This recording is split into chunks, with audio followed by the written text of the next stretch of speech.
Assalamualaikum warahmatullahi wabarakatuh.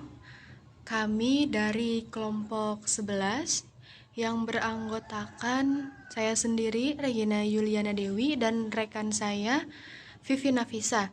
Di sini kami akan memaparkan materi mengenai peradaban Islam di Arab, Mongol, dan Turki. Yang pertama, peradaban Islam di Arab. Sejarah bangsa Arab. Bangsa Arab berasal dari ras Samia dan terbagi menjadi dua kelompok atau suku. Yang pertama, suku Arab Al-Baidah, yaitu bangsa Arab yang sudah punah seperti kaum Ad dan kaum Thamud. Yang kedua, suku Arab Al-Baqiyah, yaitu bangsa Arab yang masih hidup sampai sekarang yang terdiri dari keturunan Qoton dan Adnan. Bentuk fisik masyarakatnya dan karakternya itu terbentuk dari kondisi jazirah Arab yang gersang dan tandus. Pada bentuk fisik mereka bertubuh kekar, kuat, serta memiliki daya tahan tubuh yang tangguh. Sedangkan karakternya yang positif seperti dermawan dan keberanian. Ada pula watak negatifnya seperti gemar berperang, angkuh, sombong, pemabuk, serta pejudi. Kemudian periode sejarah Islam. Menurut Usairi, periodisasi sejarah Islam secara lengkap dibagi menjadi beberapa periode, di antaranya yang pertama periode sejarah pra-Islam sejak masa Nabi Adam sampai sebelum diutusnya Nabi Muhammad. Yang kedua periode sejarah Rasulullah SAW sejak 570 sampai dengan 632 Masehi, yang di dalamnya diungkapkan tentang berdirinya negara Islam yang dipimpin langsung oleh Rasulullah, yang menjadikan Madinah Al-Munawwarah sebagai pusat awal dari semua aktivitas negara yang kemudian meliputi semua Jazirah Arabia. Yang ketiga, periode sejarah Khulafa Rasyidin dimulai sejak 632 Masehi sampai dengan 661 Masehi. Pada masa itu terjadi penaklukan-penaklukan Islam di Persia, Syam, Mesir, dan lain-lain. Pada periode sejarah Khulafa Rasyidin, manusia betul-betul berada dalam manhaj Islam yang benar. Yang keempat, periode pemerintahan Bani Umayyah yang dimulai sejak 661 sampai dengan 749 Masehi. Pada masa ini, pemerintahan Islam mengalami perluasan yang sedemikian signifikan. Sayangnya, komitmen kepada syariat Islam mengalami sedikit kemerosotan daripada periode sebelumnya. Kemudian yang kelima, periode pemerintahan Bani Abbasiyah sejak 749 sampai 1258 Masehi. Periode ini merupakan masa kejayaan bagi pendidikan Islam. Meskipun pada fase yang kedua terdapat beberapa pemerintahan dan kerajaan yang independen, namun sebagiannya telah memberikan kontribusi yang besar terhadap Islam. Pemerintahan Abbasiyah hancur bersamaan dengan penyerbuan orang-orang Mongolia yang menyelumatkan pemerintahan Bani Abbasiyah ini. Yang keenam, dinasti Ayyubiyah. Masa pemerintahan dinasti Abbasiyah diisi dengan kesibukan konsolidasi negeri-negeri Islam yang terpecah-pecah. Masa ini dikenal dengan masa-masa disintegrasi. Masa disintegrasi yang berlangsung antara tahun 1000 sampai 1250 Masehi. Dalam situasi sosial politik seperti inilah dinasti Ayyubiyah berkuasa dan mengembangkan peradaban Islam. Yang ketujuh, dinasti Fatimiyah. Masa keemasan dinasti Fatimiyah dimulai dengan relokasi pemerintahan ke Kairo, Mesir. Pada masa pemerintahan Abu Tamim Ma'ad al-Mu'in lidinillah 953 sampai 975 Masehi, dan mencapai puncaknya pada masa pemerintahan Abu al-Mu'id lidinillah Mansur Nizar al-Aziz 975 Masehi sampai 996. Kemunduran dinasti Fatimiyah dimulai dengan pemerintahan hakim yang brutal dan mendominasi dan berlanjut setelah pemerintahan Zahir hingga berakhirnya kekuasaan Adil. Peradaban Islam di Arab. Selanjutnya, peradaban Islam bangsa Mongol. Bangsa Mongol berasal dari daerah pegunungan Mongolia yang membentang dari Asia Tengah sampai ke Siberia Utara, Tibet Selatan, dan Manchuria Barat, serta Turkistan Timur. Nenek Nenek moyang mereka bernama Alan Jahan yang mempunyai 2 putra kembar, yaitu Tatar dan Mongol. Dalam waktu yang sangat panjang, kehidupan bangsa Mongol tetap sederhana.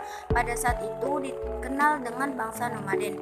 Orang-orang Mongol mempunyai watak yang kasar, suka berperang dan berani menghadang laut dalam mencapai keinginannya. Bangsa Mongol memiliki kepercayaan yang dikenal dengan shamanisme.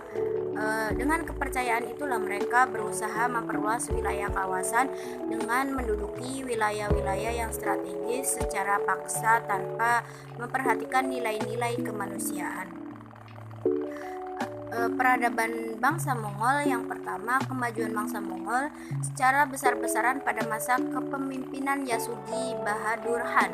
Yang kedua, Genghis Khan berusaha memperluas kekuasaan dengan penaklukan terhadap daerah lain. Pada saat kondisinya mulai lemah, Genghis Khan membagi kekuasaannya menjadi 4 bagian kepada 4 orang putranya. Ketiga, pada tahun 656 Hijriah atau 1258 Masehi, bangsa Mongol menyerang Baghdad dan berakhirlah kekuasaan Abbasiyah. Faktor pendorong invasi yang dilakukan bangsa Mongol yang pertama, faktor politik. Pada tahun 615 Hijriah, sekitar 400 orang pedagang bangsa Tatar dibunuh atas persetujuan Wali Uttran. Barang dagangan mereka dirampas dan dijual kepada saudagar Bukhara dan Samarkand dengan tuduhan mata-mata Mongol. Hal ini menimbulkan kemarahan Genghis Khan. Kemudian Genghis Khan mengirim pasukan kepada Sultan Khawarizm untuk meminta agar Wali Uttran diserahkan sebagai ganti rugi kepadanya, tetapi utusannya dibunuh oleh Khawarizm Shah, sehingga Genghis Khan dengan pasukannya melakukan penyerangan terhadap wilayah Khawarizm. Kedua, motif ekonomi. Motif ini diperkuat Genghis Khan sendiri, bahwa penaklukan dilakukannya adalah semata untuk memperbaiki nasib bangsanya, menambah penduduk yang masih sedikit, membantu orang-orang miskin yang belum berpakaian. Sementara di wilayah Islam rakyatnya makmur, sudah berperadaban maju, tetapi kekuatan militernya sudah rapuh. Yang ketiga, tabiat orang Mongol yang suka mengembara. Mereka yang suka mengembara, diundang atau tidak diundang, mereka akan datang juga menjara dan merampas harta kekayaan penduduk di mana mereka berdiam. Penyerangan-penyerangan yang dilakukan oleh Genghis Khan dengan pasukan perangnya yang terorganisir berusaha memperluas wilayah kekuasaan dengan melakukan penaklukan. Pembahasan selanjutnya mengenai peradaban Islam di Turki. Asal-usul Kerajaan Utsmani. Salah satu bangsa pengembara di Turki mendiami daerah Mongol dan daerah utara Cina. Pada abad ke-13 Masehi, bangsa itu di bawah tekanan Mongol dan mereka pergi ke arah selatan dan menetap di hulu sungai Efrat. Mereka kemudian menetap di dataran Asia Kecil dan bertemu dinasti Seljuk yang pada saat itu sedang berperang melawan Romawi Timur. Selanjutnya, kota Syukur sebagai ibu kota dari Turki. Lanjut dengan pada tahun 1300 dinasti Seljuk diserang bangsa Mongol dan Sultan Alauddin II terbunuh. Selanjutnya mengenai perluasan wilayah. Utsman I menyerang perbatasan Bizantium dan menaklukkan kota Brosa pada tahun 1317.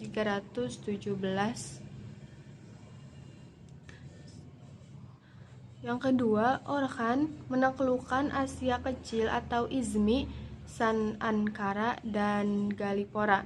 Yang ketiga, Murad I menaklukkan Adrianople, Macedonia, Sofia, Saloya, dan seluruh wilayah utara Yunani. Nah, yang keempat, Murad II menaklukkan Venesia, Salonika, dan Hongaria. Dan yang terakhir, Muhammad II atau Al-Fatih menaklukkan kota penting, yaitu Konstantinopel yang beribukotakan Romawi Timur, yang namanya diubah menjadi Istanbul. Kemudian mengenai hasil peradaban. Hasil peradaban ini dibagi menjadi 3 bidang. Yang pertama ada bidang militer dan pemerintahan, yang kedua ada bidang ilmu pengetahuan dan budaya, dan yang terakhir ada bidang keagamaan. Yang pertama mengenai bidang militer dan pemerintahan. Di antaranya terbentuk pasukan inkisyariah dan kelompok. Yang kedua, terbentuk penguasa tertinggi, Perdana Menteri, Taujiah, Menteri, dan Bupati. Selanjutnya, peradaban di bidang ilmu pengetahuan dan budaya. Di antaranya terdapat pengembangan seni arsitektur Islam yang tersebar luas. Lalu terbentuk sistem pendidikan madrasah.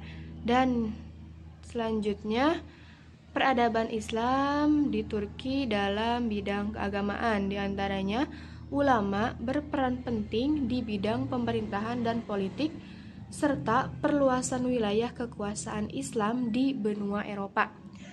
Lanjut dengan berkembangnya tarekat Islam.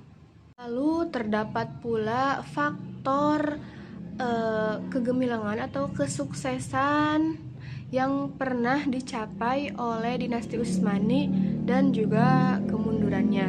Nah, di sini akan membahas terlebih dahulu mengenai faktor penyebab kesuksesan dinasti Utsmani.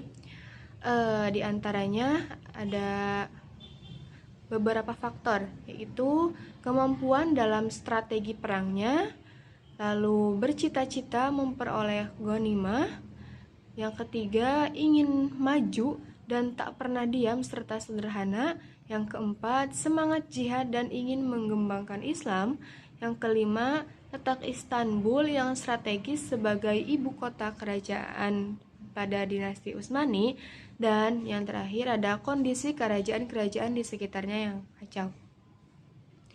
Lalu terdapat pula faktor kemunduran dari dinasti Utsmani ini, yaitu pada saat memasuki abad ke-17 Masehi, setelah Raja Sulaiman Al-Qanuni wafat, Turki tidak mempunyai pemimpin yang kuat, sehingga terjadi pemberontakan dan kekalahan dalam peperangan, serta terjadinya konflik di dalam istana yang saling memperebutkan kekuasaan.